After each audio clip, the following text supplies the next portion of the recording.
I'm Caitlin. And I am Jillian. And we are the hosts of the OK Drama podcast. Where two friends break down and recap K-dramas. Woo! I have to throw in a woo. That's your thing. Even when I did... Caitlinism. Yes, even when I did my, solo episode for Patreon, I was just like, it's just me! Woo! I don't know how to, transition out of our intro. Yeah. But hey. A very calm, quiet transition. Just like, okay, let's go. Woo! Woo! Yes. All right. Well, we're here today to cover Beyond Evil. And boy, was it beyond evil. Oh, yeah. Oh, but I guess first we should cover where you can find us on the internet. The housekeeping, yes. if you will.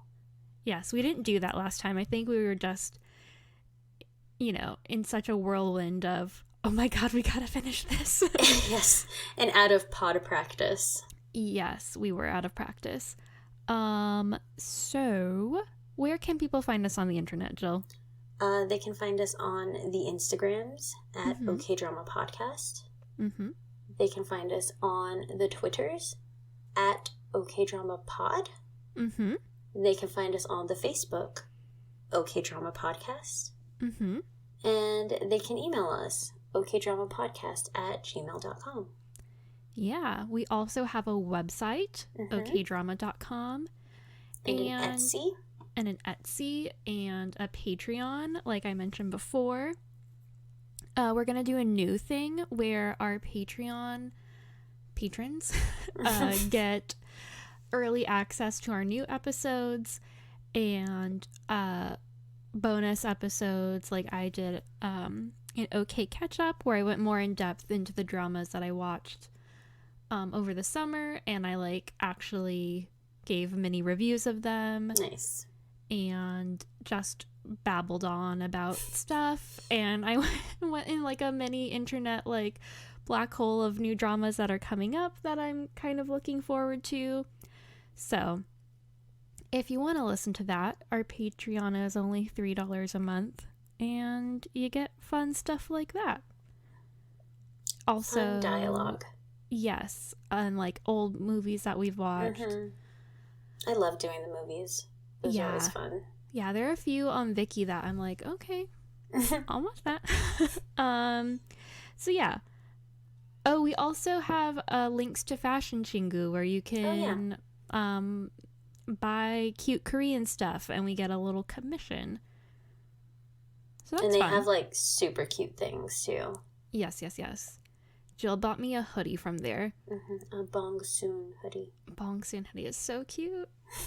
All right. Well, now that that's out of the way, Beyond Evil was crazy.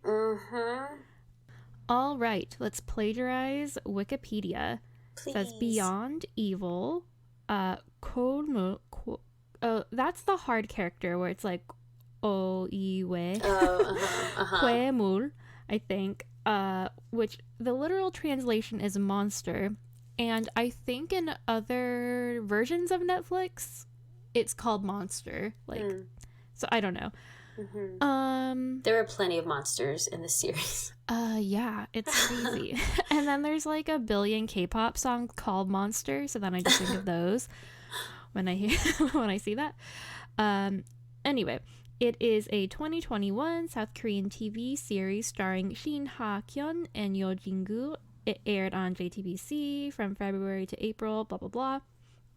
It received seven nominations at the 57th Baeksang Arts Awards, winning 3. Best Drama, Best Screenplay, and Best Actor for Shin Ha-kyun, which is Dong-sik.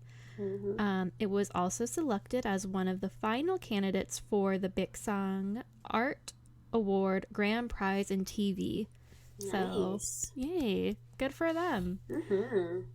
Yeah, so I think this was highly critically acclaimed in terms of the acting and general, Mm-hmm. you know, show.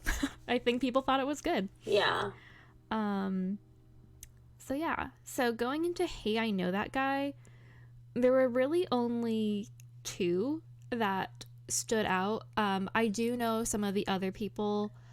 It's mostly the older people, like the mom, like the councilwoman. Mm-hmm. She's like the mom in a lot of things, or like the old CEO or whatever. But nothing that we've watched together. So I wanted to keep just the two that we've watched together. Gotcha. Which was Han Ju-won is Jin-goo, or Jin-goo plays Han Ju-won. And he was in Hotel de Luna, of course. Gu Chan-song. Yes. Did you recognize him? I needed the name. I forgot his name on Hotel de Luna. So who was he? Yes, Gu Chan-song. Alex loves saying his name. I think Alex just loves that character. He does. He's also in The Crown Clown. Also, he's in a bunch of other things. He was like a child actor. So, And then Lee Do-hyun plays Young Dong-sik. He's also in Hotel de Luna. He was like the betrayer guy back in the olden times who broke IU's heart. Yes. He looks really different in like non-historical. Yeah, I didn't recognize him until reading this just now. Yeah, he's been in a lot of things lately, and I feel happy for him because I like him. He's been on Running Man a few times and he's really funny.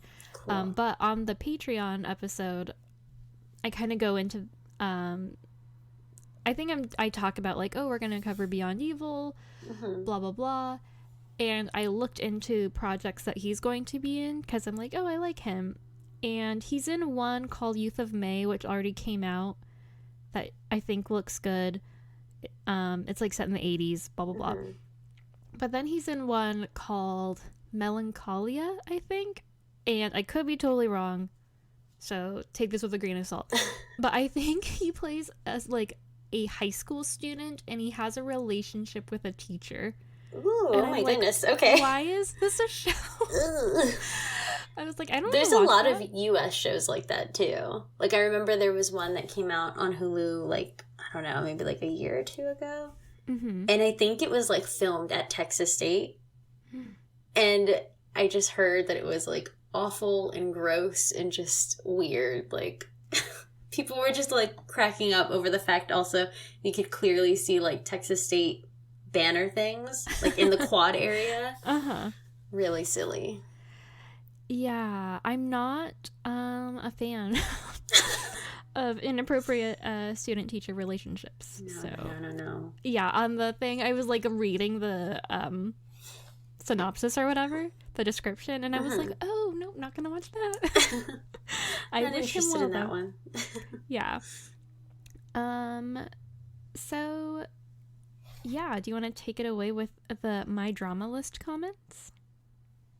I can definitely do that. Okay. All right. So, my drama list comments. Number 1. It was a nice drama, but the plot wasn't really fresh and a bit predictable. The story is common in crime thriller dramas in South Korea. I cannot tell more because it's a major spoiler, and I was bored a bit. Lots of eyes there. The second thing that was a bit unsettling is Ha Jun-won's character. I didn't understand his motives, why he did all these, ? Why he is so obsessed with this case, ? They never explained it. For the other part, Lee Dong-sik or Park Jung-jae's character was really well written with great depth. I agree with that last sentence. Yes. Lee Dong-sik was my favorite character. If that's an award, I pick him. It is an award. Okay, I pick him now. Yeah, I don't think the plot was predictable. But I do feel like I didn't really understand Ha Jun-won's motives, like throughout the first 2/3 of the show. Yeah. Like not really until his dad gets involved. Mm-hmm. But and even then, it's like you didn't really know your dad was involved the way he was involved from the beginning. So like, what? Yeah, I'm like, okay, I feel like being like a crusader for justice or whatever can only take you so far. Because I'm like, yeah, he's like an asshole who thinks he's better than everybody else. But I guess, you know, you can get obsessed with anything. Yeah. I could definitely see him getting obsessed with it after that girl was discovered. That he was like working with or trying to get to help with something or whatever. And her like skeleton was found. Because then it's kind of personal, and then it's like, oh shit, like I kind of caused that maybe. Yeah.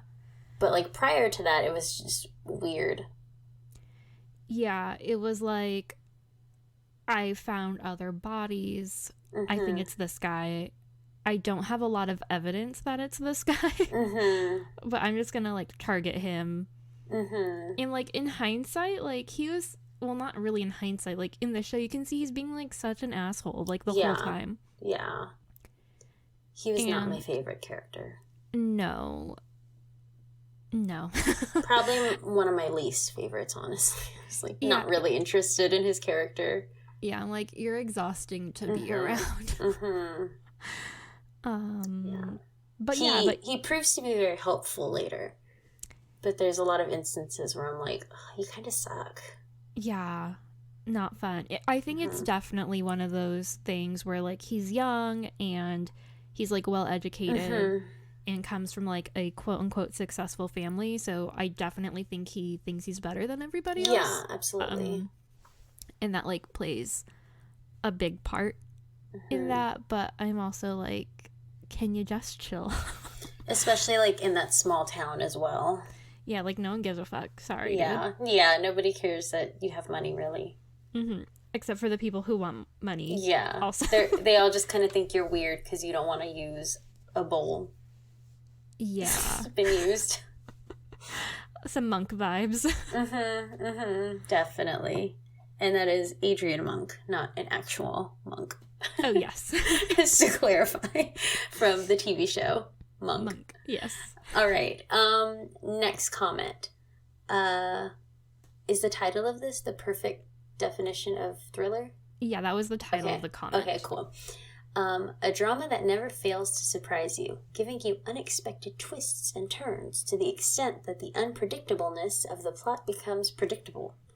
This would be a perfect explanation for this masterpiece. Suspense, thriller, and mystery keep you at the edge of your seat, wanting more and never be satisfied with one episode. I loved it for sure. For me, it's the perfect definition of the thriller genre. The twists and surprises we get at the end of every episode were really brilliant. The ending of every episode to be a cliffhanger, leaving many unanswered questions behind. I guess it is its specialty. Yeah. Those endings were fucked up most of the time. Yes. Yeah. There were a lot of moments where the end would come and I'd be like, what? No. Him? Stop. What's the dad doing there? Just like, yeah. I'd be like questioning something and be like, oh no. Why is he watching? Yeah. Or like, why are all these people dying? Yeah, there'd be a lot of instances where someone would show up at the end, like in a place where they maybe shouldn't be. And then you'd be like, no, it's not you. Stop. That happened in particular with the sweet cop boy. The like young one. Oh, yeah. And they make it seem like he's the one that murdered that girl. Oh, that was drunk at the station, but he just like saw her and then saw her with somebody else, and then it wasn't even that person either. Like, it was crazy. Yeah. And then he's like, I'm not a stalker. Poor thing. I know. And it's like, no one said you were, baby. It's okay. Yeah. So I just wanted to throw those in there just to like... I like that. I like hearing other people's perspectives on the show. Yeah. Also, just a little nugget. I texted Jill this, but I tweeted about like the upcoming episode and whatever, people liked it on Twitter, blah blah blah. So I just clicked on the Beyond Evil hashtag, and there was some very erotic fanfic art on Twitter. And I, like, there was more. I don't know which one I texted you, but there was some where they were, like, literally, like, about to fuck. You just sent me one where the two boys are, like, almost about to kiss. They're, like, within, I don't know, centimeters from each other's mouths. Yeah, there is one where, I don't remember who is doing what, but basically, like, they are in, like, I guess, I feel weird describing in a weird position. Yeah, they're in a weird position, but they have clothes on. But it's, like, one of them is sitting on top of the other person. But their faces are facing each other. That makes sense. So I was like, I did not get these vibes at all. No, that's exactly what I told you. This was not a series where I felt any romantic connection between anyone. No. Except for maybe the girl who owns that restaurant and the cute little cop. I felt like the two of them would be a really sweet little couple. But, like, it wasn't even any hint of a relationship. It was just the moments of them being partnered up and, like, being little detectives that I found fun. Yeah, I kind of felt like they were giving little hints of her and Jun-won. Yeah. Where she was, like, maybe helping him, like, bring him back down to earth a little bit. But yeah, it was nothing, like, they were just tiny nuggets. Yeah, I didn't see any, like, romance in this series at all, which I was totally fine with. Yeah, same. But I definitely didn't see any gay romance between the two leads. No, it was, to me, very, like, father-son. Or, like, brothers or something. Yeah, mentor, whatever. Big brother, little brother sort of thing. Yes. And you know what, like we said, or I don't know if you were going to say this, but I'm all for, like, gay fanfic in my head. Oh, yeah, definitely. Like, not just, this is, whatever. Yeah, like, my dreams of Reaper and Goblin being together. Like, forget about the girls, just those two boys, because they're perfect together, and they have a perfect relationship together. But I did not get that vibe with those two. Yes. I wasn't interested in that at all. No, I was too busy freaking out about who is being murdered. Yes, definitely. And who is doing the murdering. Also, I feel like they didn't even like each other until, like, episode 13. So. Yes. And I guess maybe that's what people were feeling. Like, maybe people were getting this weird sexual tension between the two of them. And just, like, they hate each other so much they're gonna bone one day. Like a very passionate boning sesh. Yes. They're gonna love each other. Oh, wow. Yeah. Well, you know, if that's what they were both into, that's not what it seemed like, but no, whatever. Not to us anyway. But I mean, who knows? After everything was said and done, who knows what happened with them. Yeah, guys, let us know. What do you think? Did you get those vibes? Okay, so we're a little bit more prepared this time, like I said. So I figured we could just, like, alternate reading the synopsis of each episode, and we can just kind of give our, like, quick thoughts after each one. So I'll start with episode 1. The title, according to Wikipedia, is Appear. When young hotshot Han Ju-won arrives in town, he's assigned to partner with Lee Dong-sik, a maverick cop with a gruesome tragedy in his past. Yeah, definitely gruesome. I think it is the very beginning of the show where they're like, it starts with the flashback. I believe so. I believe it starts at the church or whatever, where the mom is talking to a friend and they're talking about how great the daughter is. And then they kind of mention Dong-sik and, like, well, at least you have one good kid, basically. Like, yeah. eh. And the mom just, like, kind of felt bad for her son. Mm-hmm. But also, like, the daughter was just, like, so precious and, like, a go-getter and always doing what she was supposed to. Mm-hmm. And then, like, weird shit happens. Lots of weird shit. Yeah, and, like, I feel like within the first 20 minutes of the show, we see fucking severed fingers. Mm-hmm, mm-hmm. And I was like, oh, God, it's going there. Mm-hmm. It really set the tone. And then they make it seem like Dong-shik was the one who did it. Mm-hmm. He was, like, the quote-unquote bad kid, the bad seed. Yeah, so it's already kind of sowing seeds of doubt. Mm-hmm. And we also hear that he's, like, kind of a nut job. Mm-hmm. But, like, people seem to like him. Like, the people who know him like him, so we're like... And trust him. And then you see him, and he's a cop. Mm-hmm. So you're like, well, how to kill his sister if he's a cop? Right. What happened? Yeah. And then we see Han Jun-won, who's, like, again, kind of an asshole. And he drives a Camaro. So, there's that. All right. And then we go to episode 2, titled Disappear. The discovery of an unidentified human skeleton raises unsettling possibilities. Dong-shik drags Kang Min-jung back to town from a Seoul nightclub. Oh, that happened early, episode 2. I know. I was like, oh, I didn't realize. It's been a while since I watched episode 2. I didn't really remember that. I remember it happening, but not so early. Yeah. Yeah, and I think the end of episode 1, it also shows that younger cop discovering the skeleton, and you're left thinking, like, what the fuck is just happening right now? Yes. And then it comes back to this later on where they're, like, in some field searching, and it's, like, muddy and dark, and this body's discovered. Yeah, he's, like... He, like, trips and... screaming out for Dong-shik. Poor thing. Han Jun-won is there, and... he's like, did you kill your sister? Jesus Christ. Did you kill this lady too? And then, wow.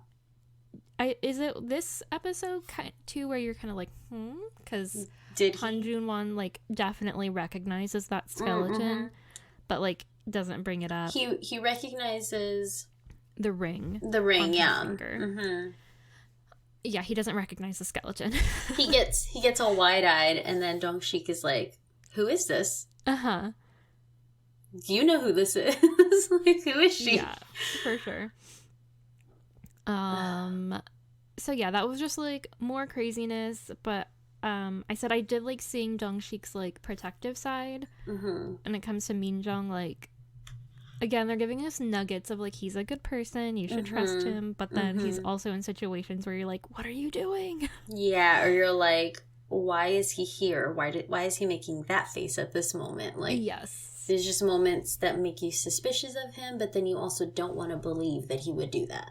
Exactly. Because I felt like I immediately started to like his character. Yes. Just because of, like, the way he was and the way he carried himself and the way he behaved.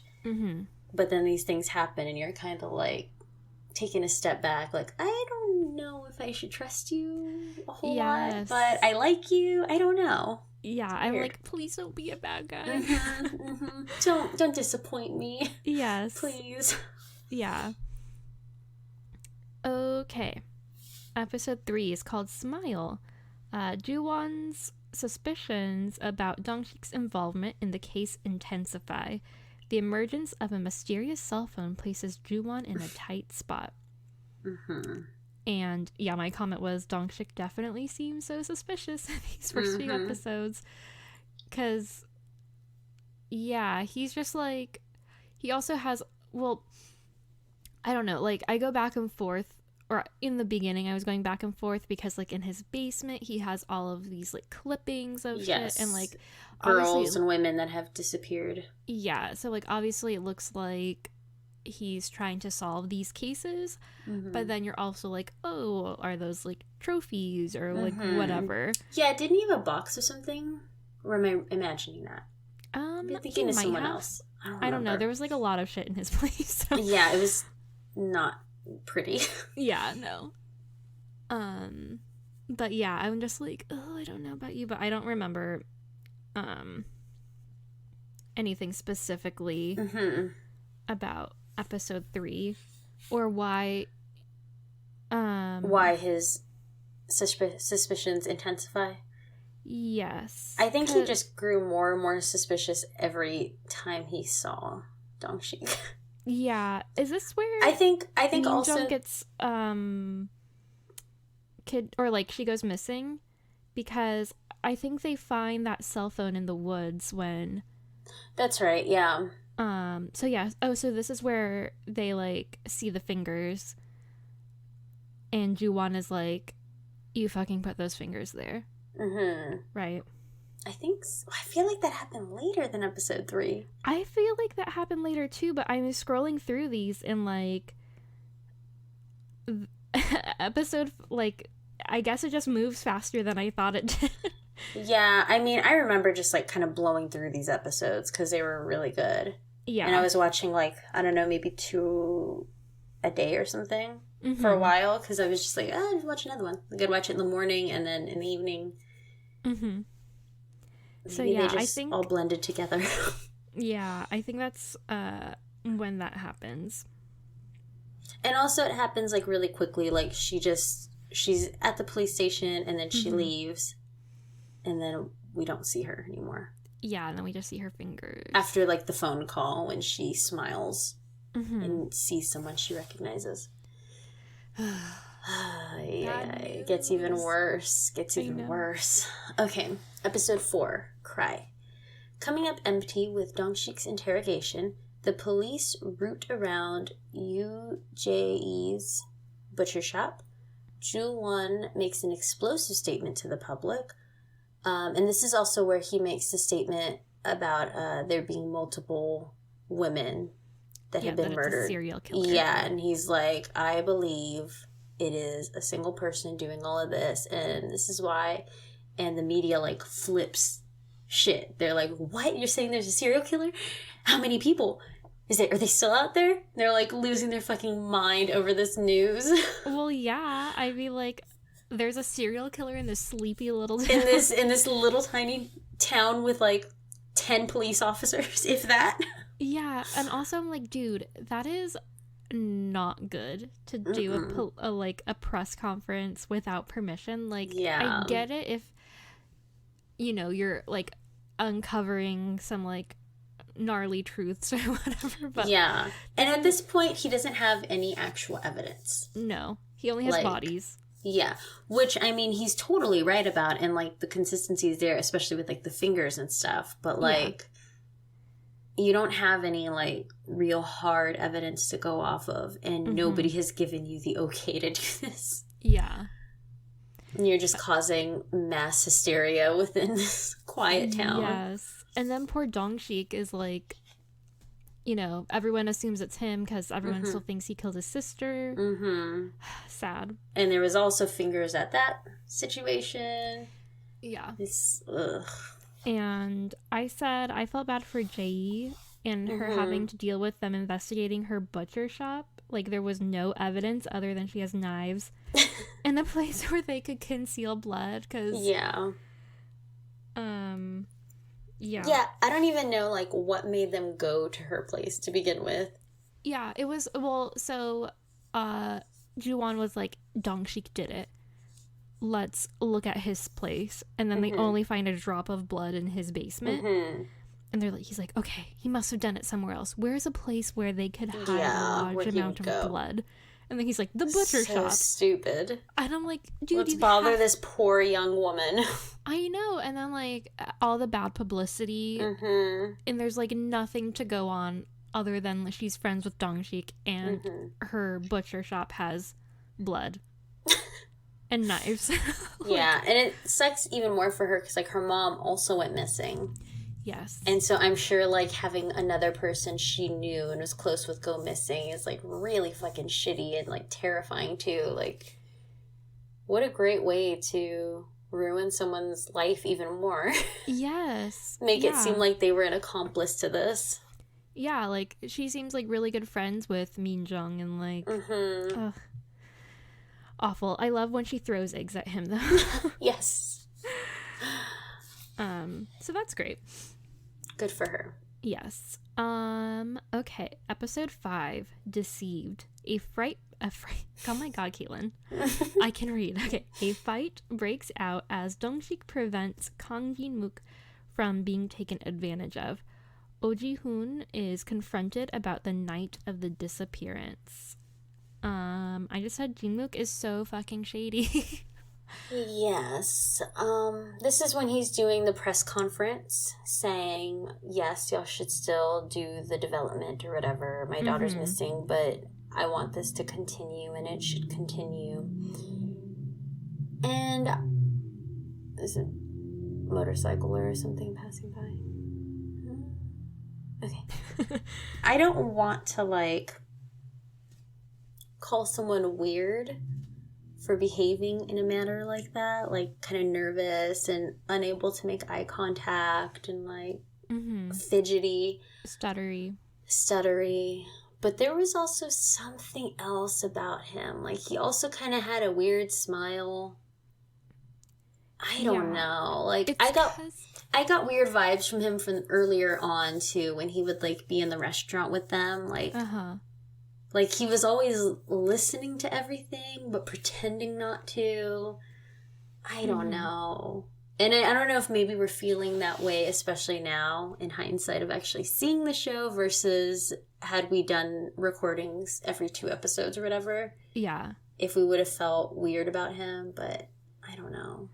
I think at this point in time, I didn't think he was the bad guy. I wrote he's so fucking shady after the fact.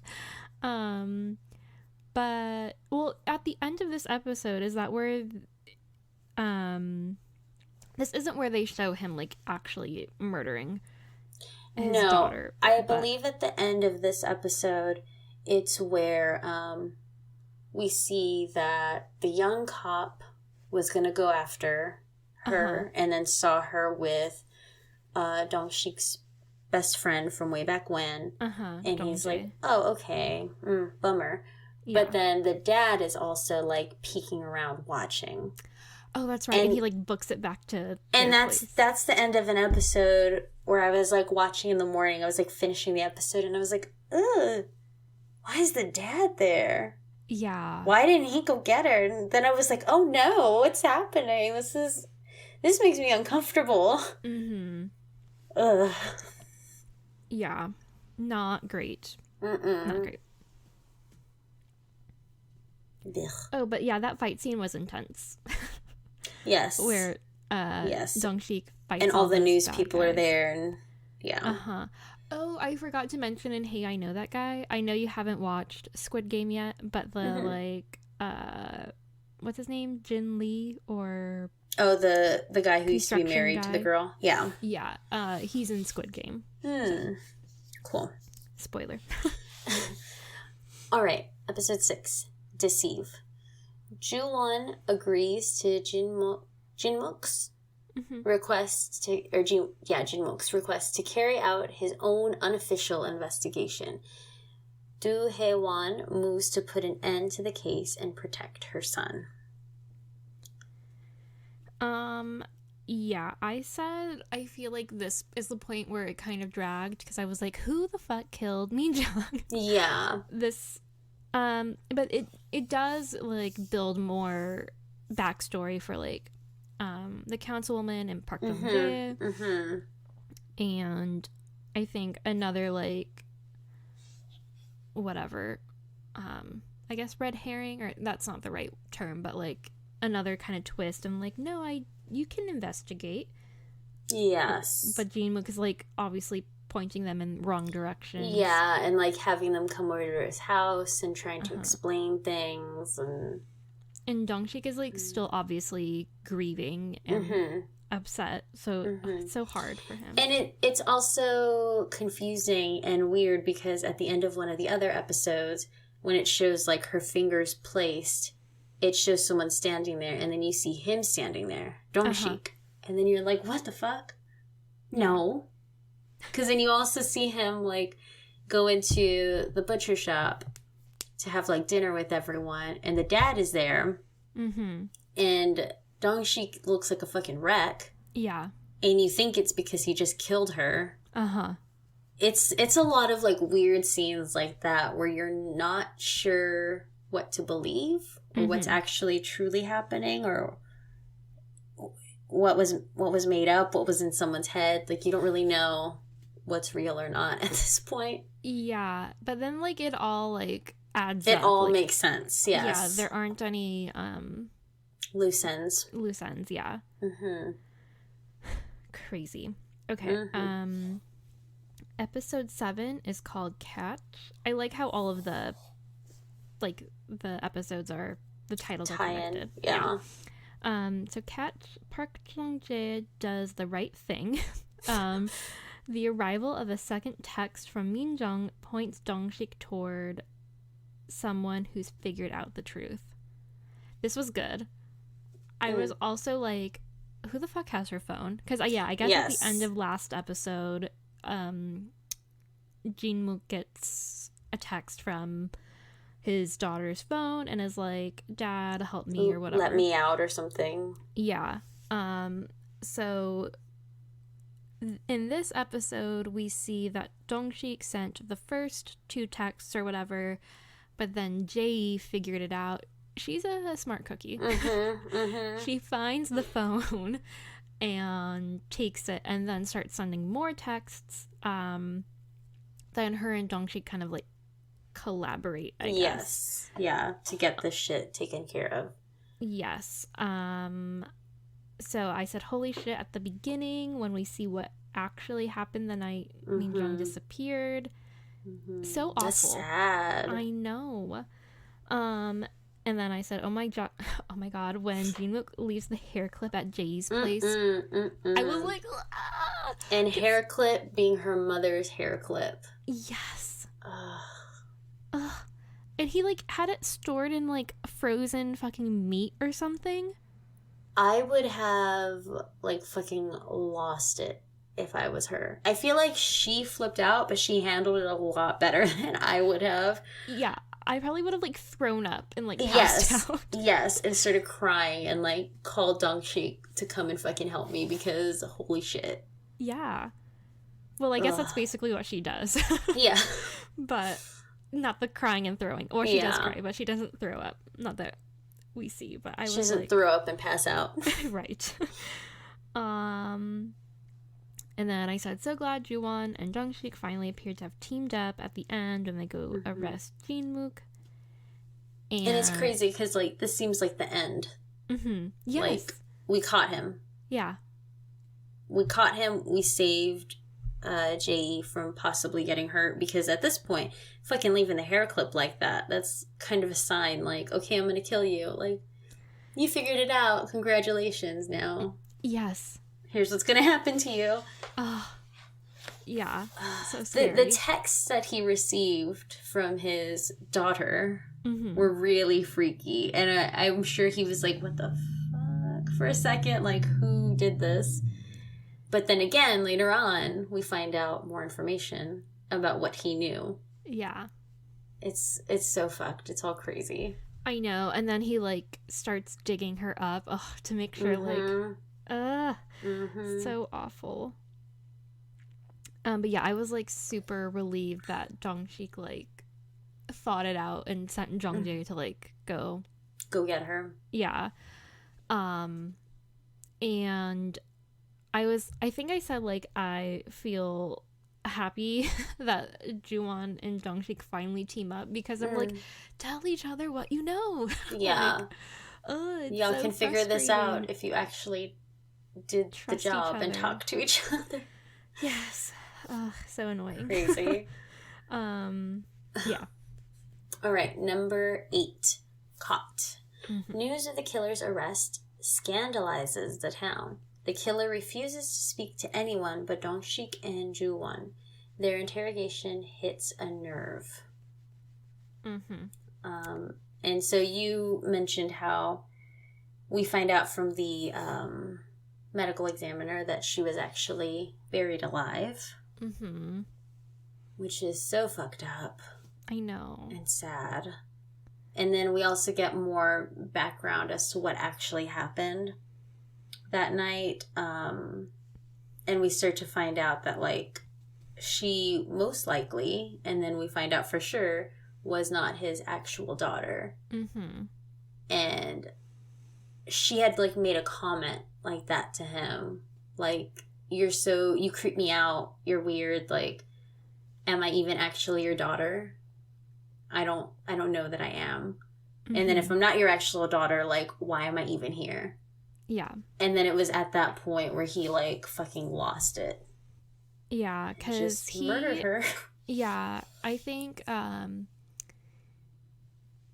this is jumping ahead a little bit, but I think he didn't like. So he has, like, an issue with sex workers, basically, where he murders them. And Min Jung's mom was a sex worker. Yeah, like, that's how he met her. And I think he didn't like that his daughter, quote unquote daughter, was, like, not that she was being, like, super promiscuous or anything, but I think he didn't. She was going out and partying and drinking and doing whatever, like, she wanted. You're being dirty or whatever the fuck. Like your mom. And then also the fact that, like, the mom left him. And now she's saying, like, am I even your daughter? Like, I shouldn't even be here. Like, I don't even want to be here. You're weird. Yeah. And the thought of, like, her leaving him also, I think, like, made him fucking snap. Yeah. Crazy. That one was, like, a heavy episode.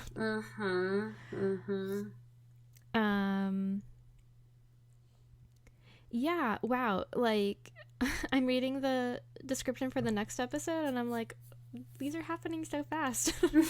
So episode 9 is called Float. Following a clue from an old video, Dong-sik searches desperately for his sister's remains. Ju-won and Jae each return after 3 months away. I said, what the fuck? His sister was buried in his basement the whole time. So devastating. And then also, like, in the interrogation room, they're talking to him, but he's not really giving them answers to stuff. And he's trying to ask about his sister, and Jin-mook just keeps saying, like, I didn't kill your sister, I brought her home. I'm like, oh, that's weird and creepy. What do you mean? And he would never answer, and he just kept saying, it wasn't me. And at that point, I believe him. Yeah, because, like, why the fuck would he lie? Yeah. Like, he's already been caught. He doesn't seem to give a shit that he's been caught. He doesn't seem to mind, at this point, them knowing how many like, he people admitted he's killed. Everything else, basically. Or he kept, like, flip-flopping, but, like, obviously he did everything else. And yeah, at the very end, we see Jin-mook die. He committed suicide. Because they were trying to, like, bait him. Yeah, and then he also wrote on the wall, Dong-sik, I didn't kill your sister, or I didn't kill so-and-so. Yeah. Like, who writes that when they're about to die if they're not telling the truth? Yeah, seriously. Like, that was obviously something that was weighing on him, weirdly enough, for someone who's a serial killer. Yeah. He didn't want to be remembered for doing that when he didn't do it. Really interesting. Yeah, I think also, like, it was one of those things where I feel like he actually did, like, Dong-sik's family. Like, how he took care of his mom and whatever. How his Dong-sik's parents helped him with stuff. So maybe felt like... But then in that moment when she sees you in the van murdering that other girl, he had to make a choice then. Yeah. He was about to kill her. Yes. He planned to kill her. He just didn't get to her in time, or she got away, and then the other shit happened. Oh, so fucking sad. So fucking sad that she almost lived. Yes. Had the other bullshit and the other tragedy in her life not taken place. Like, fuck. Yeah. That's like one of those I survived stories where, like, a crazy thing happens and they just barely manage to make it. She was almost an I survived story, but then fate was like, well, we're gonna give you a car now. Yeah, 2 cars. Fuck, Jesus Christ. Terrible. Yes. I know. So sad. Mm-hmm. All right, episode 10 is Sync. Seeing CCTV footage, Dong-sik is convinced he's figured out the real culprit behind the killer's death. Ju-won puts a GPS tracker on Nam Song-bae, who is the chief of the station. Yes. And I agree, I liked him. You said R.I.P. Sung-bae. Yeah. Yeah, he was like... He was sweet.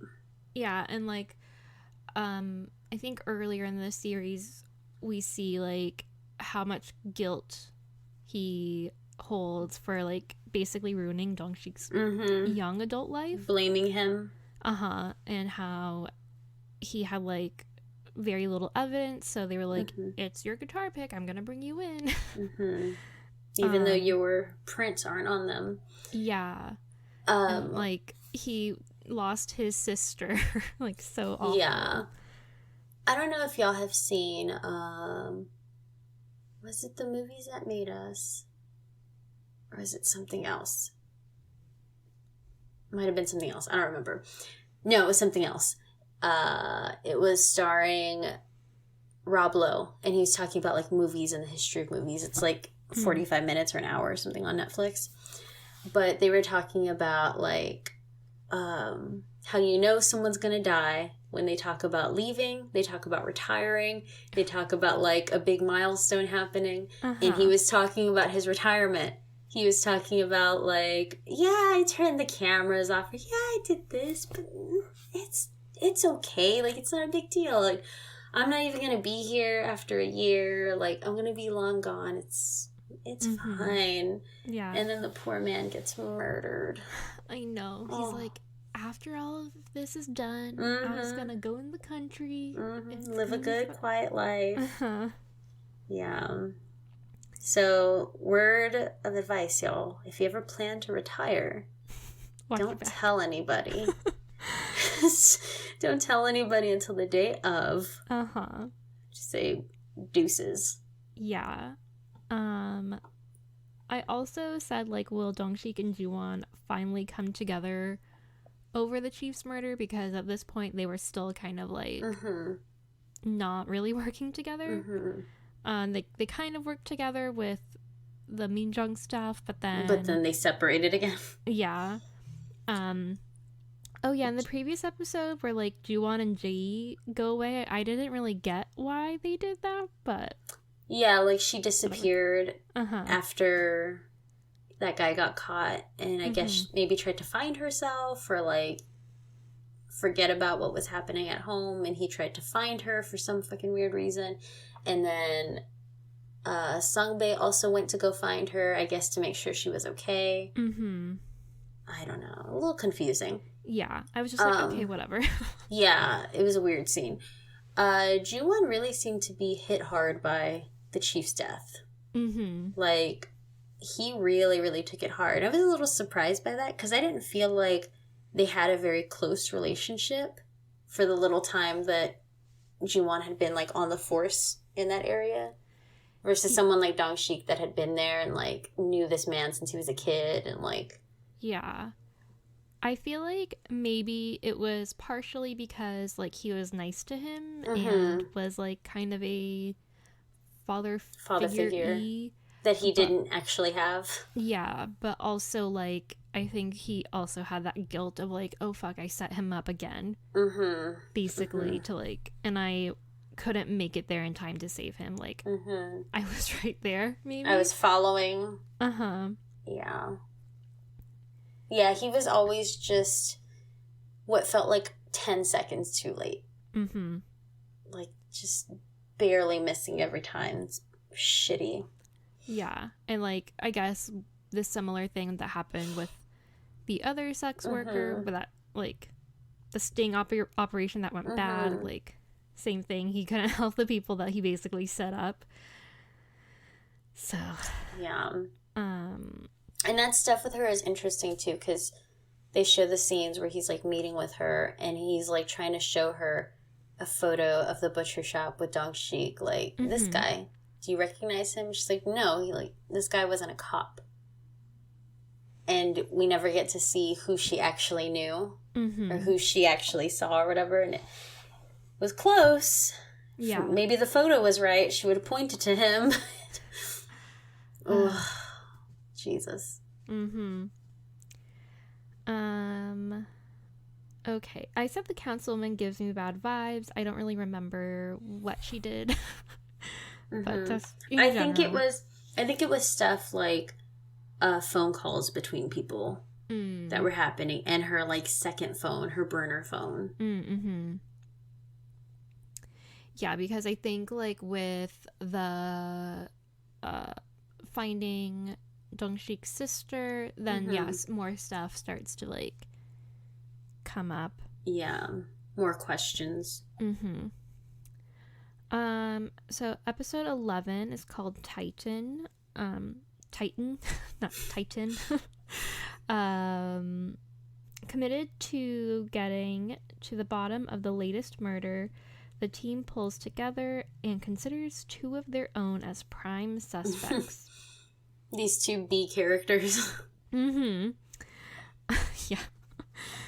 And it's funny because they kind of like follow them, like J.E. is helping, and they're like following these guys around thinking that something bad's gonna happen, and J.E.'s like, this is bullshit, this is stupid. Yes. It's not these guys. Then we find out like, yeah, it's not these guys, they're just dumb, silly small town cops. Like, yeah, well, one of them has some, yeah, but he didn't do the murder.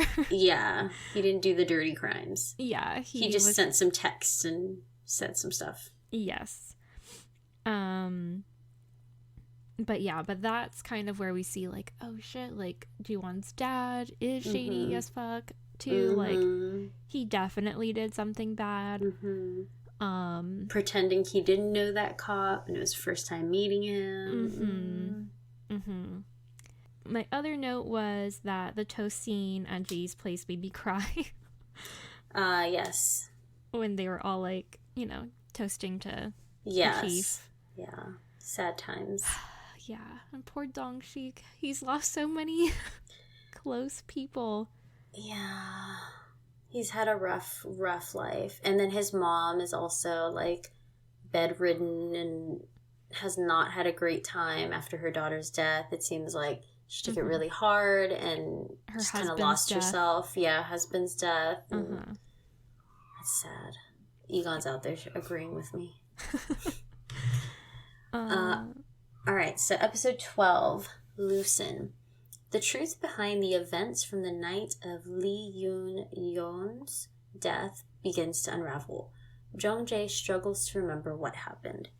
And so at this point, basically, Jung-jae has always been a little sketchy and not trustworthy. Like, I always felt a weirdness around him also. Just kind of like, did you do something you weren't supposed to? Yeah. I don't know. And then he was always drawing deer. And it just seemed weird. And then there's moments where he talks to his mom, like after the daughter died, and the mom was saying, like, you should do a drawing of her for some fucking weird reason. You should draw her beautiful face instead of the deers that you see or whatever. And he was like, I only want to draw the deer. And it's like, who is the deer? Who is that? And then we like kind of find out later on what's happening. Yeah. And is this where yeah, I think this is where like he actually kind of like breaks down and is like, I fucking killed her. Right? Yes, this is where he believes that he got drunk with Dong-shik. Dong-shik was passed out. He texted her. And she came over because they kind of had a thing. And she saw him drunk and was like disappointed and pissed off and decided to leave. He got mad and starts to follow her in his car, even though he's drunk as hell and can't see, and he's all fucking wobbling everywhere. And then all he remembers is hitting her. I think he actually hits her, but she's already on the ground. He just runs over her. Yeah, he runs over her as she's already laying there. And then he freaks out and calls his mom, who is also drunk, hanging out with Jong-won's dad and the construction guy. Mm-hmm. So a lot of drunk people that night who should not be behind the wheel or making crazy decisions like that. Yeah, No. Not good. Don't drink and drive, y'all. 13 is called Ask. As detectives begin to connect the dots, Han Ki-hwan's ties to the case become clearer. Dong-sik asks Ju-won if he can trust him. My note just says, I stopped taking notes on a per-ep basis since I binged these last episodes. But I said, I don't know when we see this, but Jin-goo taking Yoo-yeon's body is just too much. So that might be in, like, episode 14, but I was just like, fuck this guy. Yeah. Like, but, yeah, I think this is where, Han Ki-hwan, like, so basically, Dong-sik and Ju-won are kind of like, okay, we'll work together. And Ju-won focuses on his dad, whereas Dong-sik focuses on, like, the other two of, like, the 3 bad people. Yeah. And Ju-won has to hear, basically, his dad recount the night where he's the one who killed. And he actually admits it. Yeah. When I was listening to this, I was like, is he gonna say it? Is he, like, actually... Because he kept kind of, like, skirting around the issue at first. Yes. Like, how... Like, thinking about how he's gonna word things. And I recently rewatched this episode of Bob's Burgers, where... I don't know if you remember this, but it's the episode where Bob accidentally buys horse meat.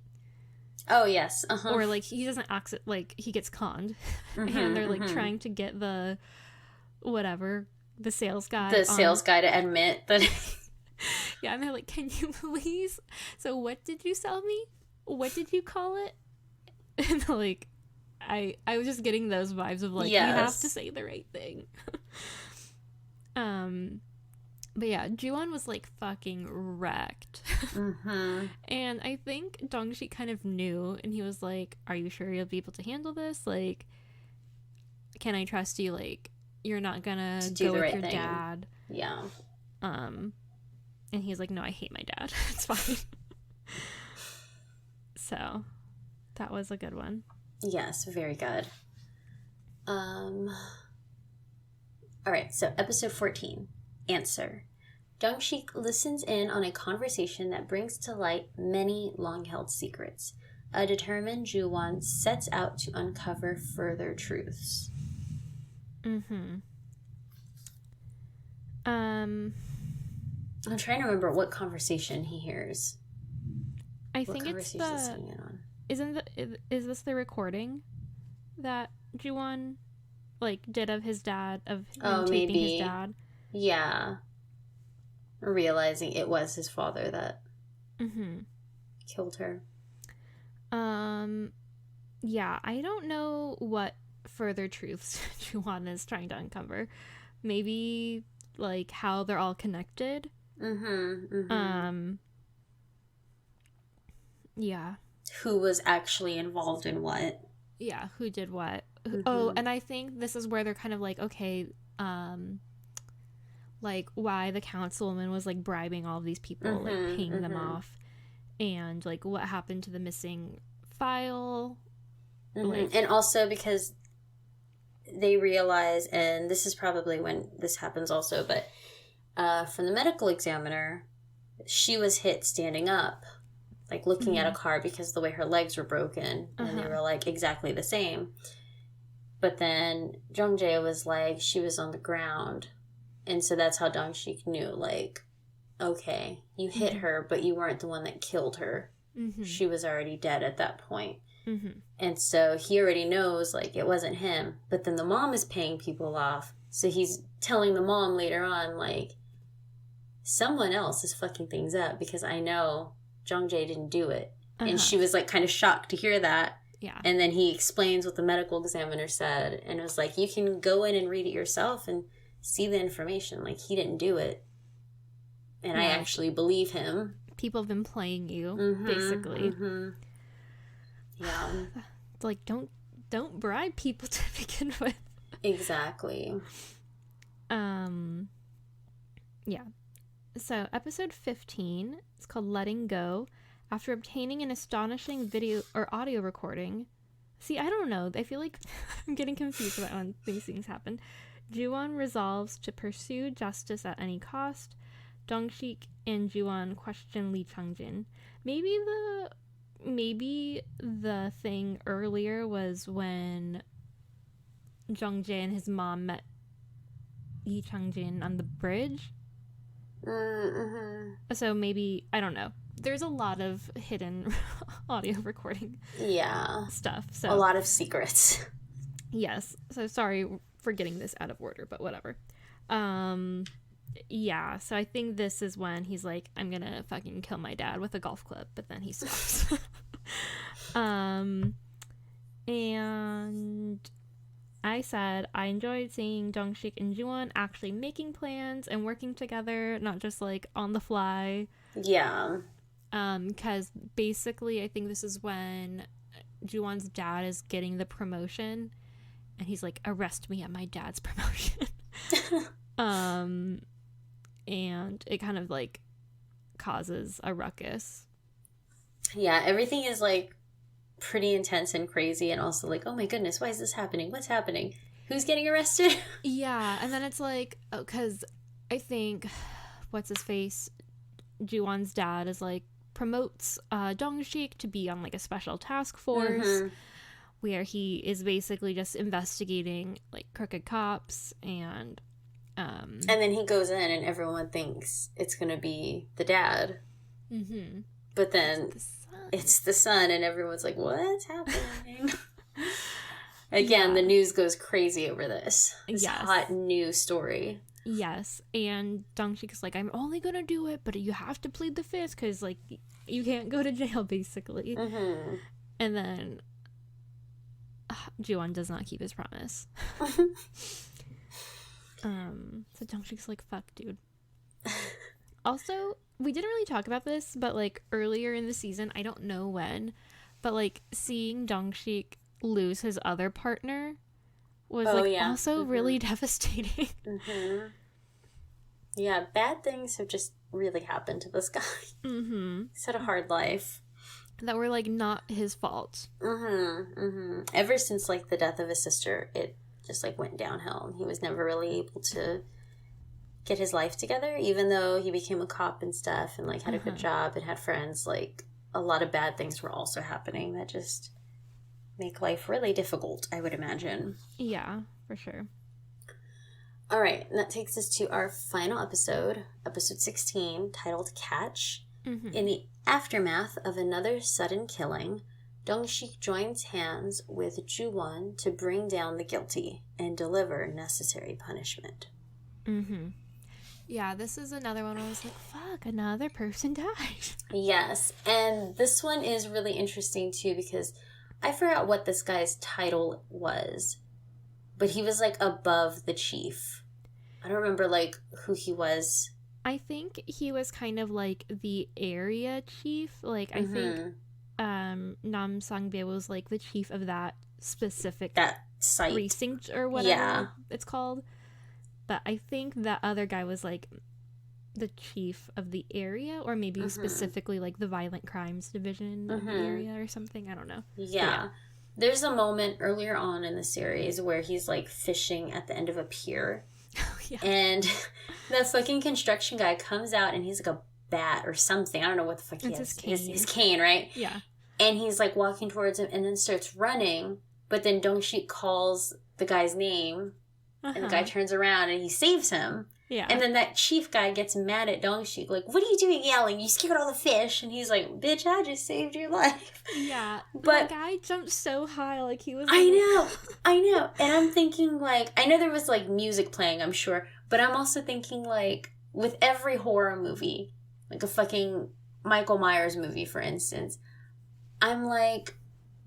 why the fuck does no one hear? Mm-hmm. Or, like, in zombie movies, like, they're walking in fucking Walking Dead, and nobody notices the zombie until the zombie's, like, an inch away, like, pouncing at you. And, like, you didn't hear them dragging their fucking feet yards away from you. Like, you didn't hear this guy running down the pier fucking full force. Yeah. It's a big dude. Yeah, for sure. Stuff like that is so funny to me about movies and shows. Mm-hmm. That, like, the silliness of that. I don't know. Yeah, I thought that whole thing was like, what the fuck is happening? Yeah, fucking wanting to kill him in the middle of the day. I know, like... Out in the open like that. Crazy. Yeah, I know. But then we see, like, later on the poor guy dies in his own home. Yeah, I hated him, though, like... Yeah, he was shitty, but probably didn't deserve to die like that. I guess, but I was just like when he snuck away, because I think Ju-won was, like, took him out to dinner or whatever to, like, get more information about his dad and stuff. And he's like, I'm just gonna sneak on out of here. Because, like, crab walk out of here. Mom, and it's like, oh my god. Yeah, I hated him. I didn't like his face, which is not his fault. He was not the best character. But it's also, like, really fucking spooky when he's, like, in a bad mood. He's talking shit about the construction guy and then decides to call him, and you hear the phone ringing inside the house. Yeah, I hate that. That's so scary. That. Ooh, I don't like it. Yeah, hate that. How terrifying. And he fucking, like, looks where the sound is coming from. I would have ran the fuck out of that house immediately. Like, I would have been fucking slipping and sliding, running around the house trying to get out of there. Don't like, investigate. Just, yeah. No, just get the fuck out. You hear the phone? You know that's not your phone. You know you just called that person. That person's phone's ringing in your house. Like, you get out of there. That is terrifying. Yeah. No. Okay. So... We already read the 16, right? Yes. Okay, sorry. We got, like, thinking of the bathroom. Yes. Scene, like, totally fucked me up. Okay. So, yeah, basically, all of my notes are, like, at the very end of the episode. Mm-hmm. So, yeah, essentially, they catch everybody. Fucking Ju-won's dad is like, I'm just gonna shoot myself, and then Ju-won is like, bang bang, no you're not. Damn. And that was like so tense. And then like Dong-shik kind of comes in and settles everything basically. But I was like, is Ju-won gonna shoot his dad? And he's like, I'll shoot you in the leg or the arm, so it won't kill you, it'll just hurt. And you'll still have to live with this and go to jail. Yes. Crazy. And then basically we see like everyone has to face the consequences, which I appreciate, because I'm like, it is heartbreaking that if Ju-won hadn't, or not Ju-won, Dong-shik hadn't like fucked with the evidence and had just called it in, like he probably could have saved Min-jung, maybe. Yeah, we didn't really talk about that too much, but yeah, so him placing the fingers, that scene, it was real. Yes. He goes into the house because he has her key, because she dropped it. No one's home because the dad went with the little cutie pie cop to the butcher shop. And he went, like, uncomfortably, like he was basically caught in the act, almost. And he's looking around the house trying to find people, and it's, like, quiet and weird and uncomfortable. And then he walks in a room, and he sees the fingers just placed there. And then he fucking, like, loses it, and he's, like, crying and upset. And he decides in that moment to put them out in the open. So this can actually, I guess, be investigated, and things can happen. So he knew it was her dad the whole time. But, Jesus Christ, like, I don't know how you do that and then go to the butcher shop and see him. Yeah. And not, I don't know. Him? Like, he was obviously upset, and, like, that's the scene that we saw where it looks questionable for him, because he looks like he just murdered someone, but it's actually just that he saw the fingers of a probably murdered person. Yeah, and he was, like, looking for her, but couldn't find her, because... Yeah. He was, like, looking in that thing. There's, like, a thing outside, and he's, like, pulling stuff out. Yeah, so, like, in, I think those are, like, the earthen kimchi pots, so, like... Okay, I thought it was kimchi. Yeah, like, the traditional way to make kimchi like is, fermented, or whatever. You let it ferment, like, in the ground. I think most people nowadays just, like, let it ferment on their kitchen counter. But yeah, I think that's, like, the traditional, like, and I think basically if you're fermenting anything, you can put it in the ground.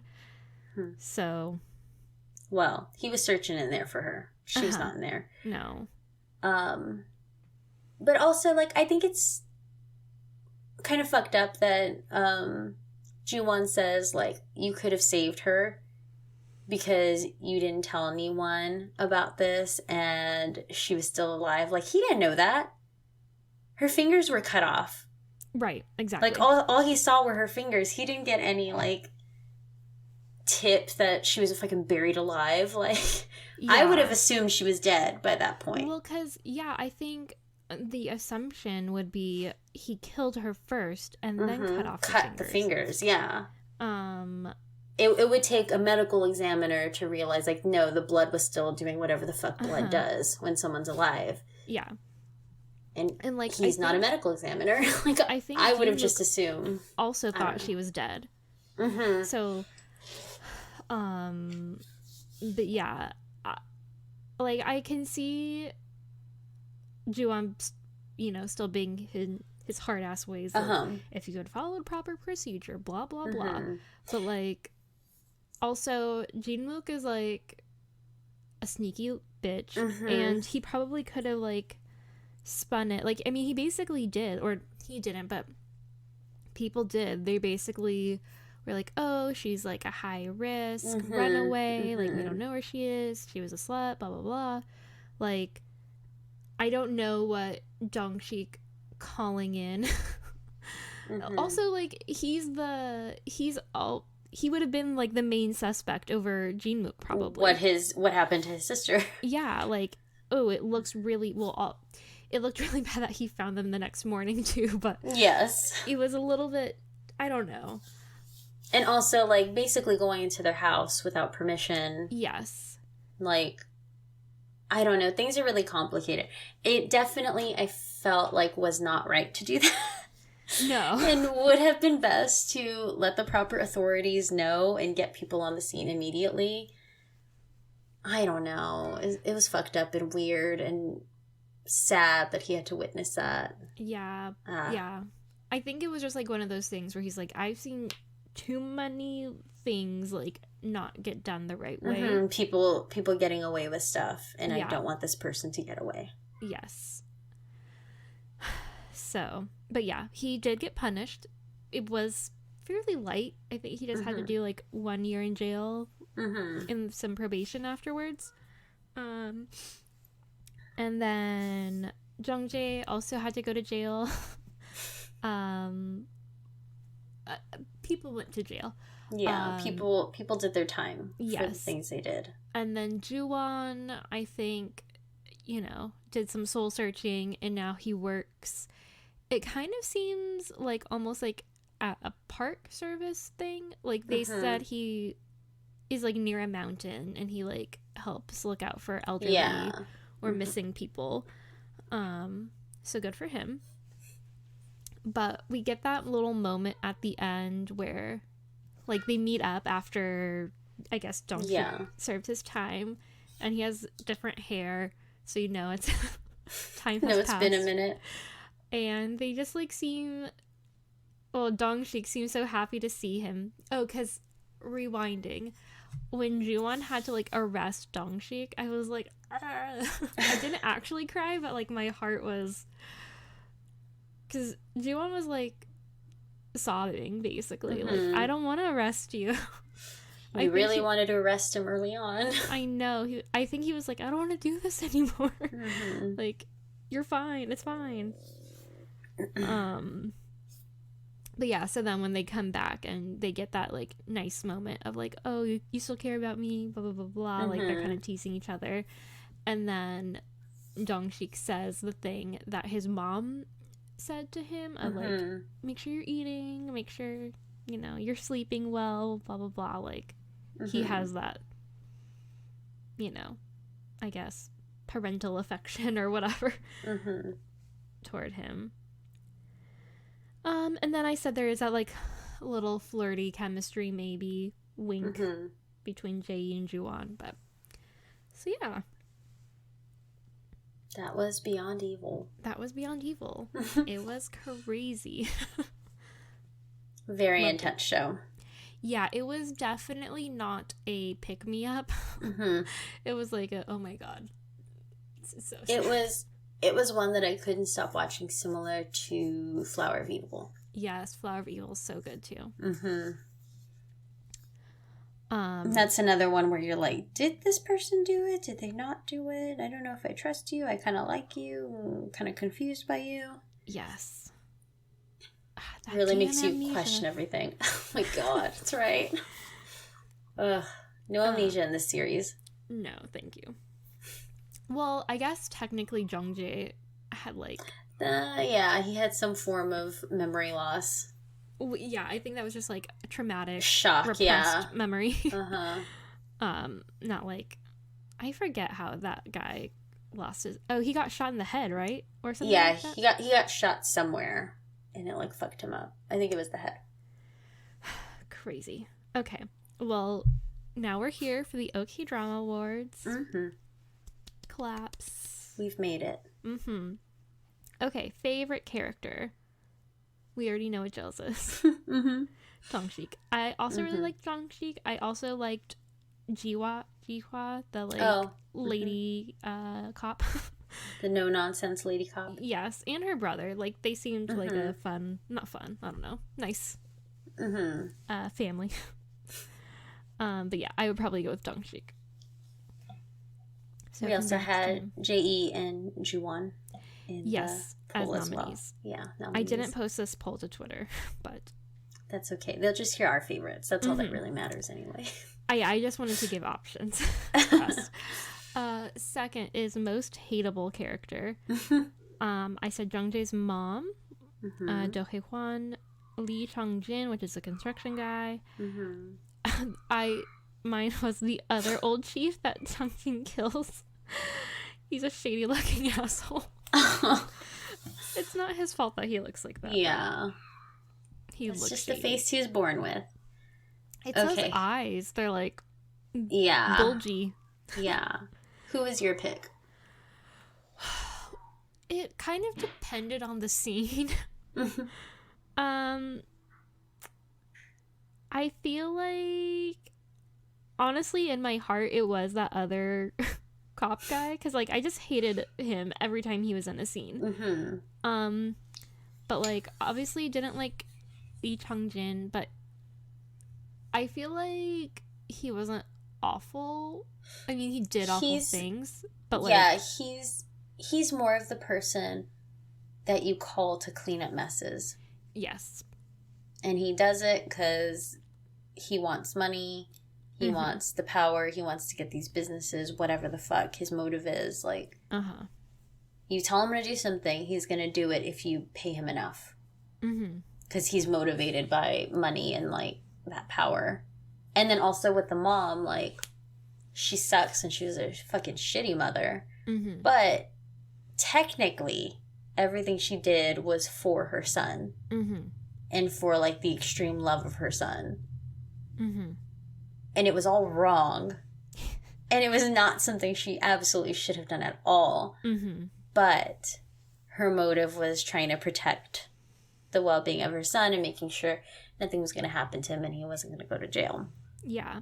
I was kind of confused when she was like, he's not my son anymore. Like, I couldn't remember if that's how she actually felt or if she was just trying to, like, distance herself from him so, like, people wouldn't go after him. When did she say that? It was... towards the end? Yeah. I think he was basically saying, like, oh, well, now we need to turn ourselves in Mm-hmm. And she was like, oh no, it wasn't even that. He was like, I'll make breakfast. And she's like, I'm going to work. And he's like, no, you're supposed to resign, like, at the very least. Mm-hmm. And she was like, no, like, I worked too fucking hard for this. Like, I didn't even want to be a mom, Mm-hmm. but, like, I had to. And, like, I did this for you, or whatever. Like, I think, like, yeah, at that point, because he turns on her, you know, like, mm-hmm. he fucks her over. Mm-hmm. And he doesn't like his mom, and it definitely shows. And I think at that point, she's probably just like, I did all this fucking shit. I, like, paid these people off. I did all this stuff to protect him, and he doesn't give a fuck about me. Mm-hmm. And he did this to me. Like, I think at that point, like, she was fucking done with him, or saying she was done with him because she was so angry. Mm-hmm. And maybe actually deep down didn't mean it. I don't know. Yeah, but I think at that point, she was just, like, really upset and heartbroken and pissed, whatever. Mm-hmm. Yeah. But I guess out of those, I would pick the chief also, because I feel like he didn't have a motive for being a butthole. The older chief that got killed. Yeah, I think he was also just, like, kind of power hungry and taking advantage of people. Or Ju-won's dad, who's not on the list. He's not on the list. I felt like he was kind of dry. Like, yes. But he's also, like, really terrible, too. Yeah, he's terrible. Mm-hmm. But I'm just like, ugh, of course. He wasn't an exciting watch, definitely. Yes, yeah. Okay. Next one. Biggest surprise / WTF moment. Mm-hmm. The two I threw out there were the beginning with the fucking fingers. The second was seeing Jin-goo actually be the one to kill his daughter. Because there are so many suspects. Yeah. That the show throws out for that. Yeah, like, I'm going with that one. 3 different cops. Whatever. I go with that one because the scene at the end of the last episode where it's revealed that he's watching his daughter, it made me go, what the fuck? Why is he there? And that, like, freaked me out. And then you go into the next episode and actually start to see what happened, and you're like, oof. Yeah. Yeah, I wasn't expecting that. And then later on, when he it's like at the flashback of him young in the councilman's office. And he's like, what's it called? What's the word? I don't know. Blackmailing her. Oh, yeah, essentially. Yeah. Blackmailing and her. talking about the pick and stuff. Yeah. And he's like, no one will suspect me because I stutter and blah, blah, blah. And I was like, ooh, you're doing it on purpose. Yeah, he's a real fucking creep. Yeah. And then she's like, have you been murdering people? Ugh. Yeah, and when she sees him later on, like, recently, and she's like, you've been doing it this whole time? Like, did you fucking kill your daughter? Ugh, yeah, that was... And she could have done something, too, way back then. And that's the other shitty thing. Maybe she's the most hateful character. I don't know. All those 3 people suck. And then that chief also sucks. Yeah, for sure. Yeah, okay. So we're going with the whole Jin-goo everything, basically. Yes. Okay. Saddest moment. I have Ju-won arresting Dong-sik at the end when I think everyone's emotions are just like raw and over. They're over it. Dong-sik finding his sister in his basement. Min-jung's death and Sang-bae's death. I guess I'll throw out his partner's death too. His previous partner.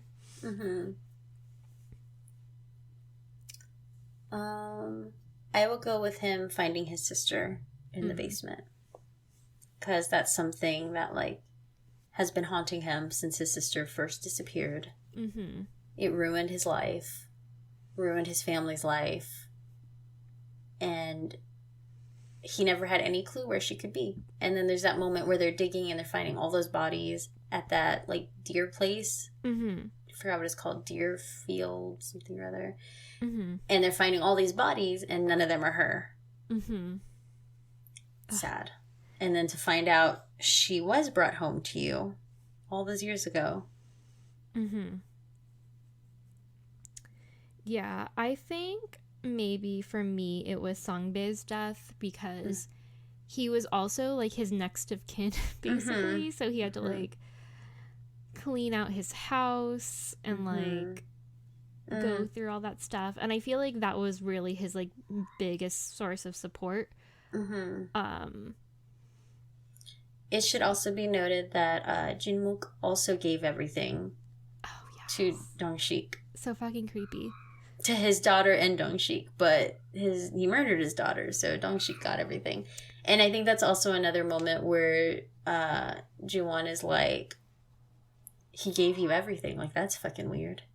Yes. Why did he do that? Yeah. Like, again, like, trying to, like, point the finger at him. Yes.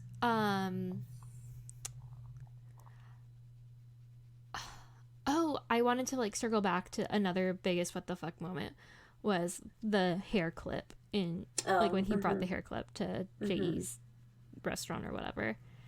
That one I actually think I was like, what the fuck? Yeah, I didn't expect him to do that. Yeah. But yeah, that kind of encapsulates the like everything to do with him murdering people. Okay. And knowing damn well what he's doing. Yes. I had a fifth question. Loud car. But I just put question mark because I feel like you have to have 5 questions. I don't know why, like a round number. But I couldn't think of another one. So if you can think of one off the top of your head, go for it. I can't, but I also remembered how Jin-goo was also going to the areas where like prostitutes were to try to find his ex-wife. Oh yeah. Or ex, and was like going around asking about her. And that goes back to Ji-won meeting that other prostitute that ended up getting killed. And knowing that she had seen someone or knew something, but we never find out who. And then we find out that the ex was actually killed in a car accident a year prior. And then they think that that's what really, like, made him flip his shit on his daughter. Because he wanted to kill his fucking ex. Yeah. And he was like, it was like his fucking mission to find this poor woman and murder her. Like, how terrifying. Oh my God. Yeah. Ugh. Oh, and she knew that he was looking for her. Creepy. Yeah. Oh, so scary. It gives me chills. Crazy fucking weirdos. I know. But then, like, I would also, if I were her, feel bad that I left my kid with him.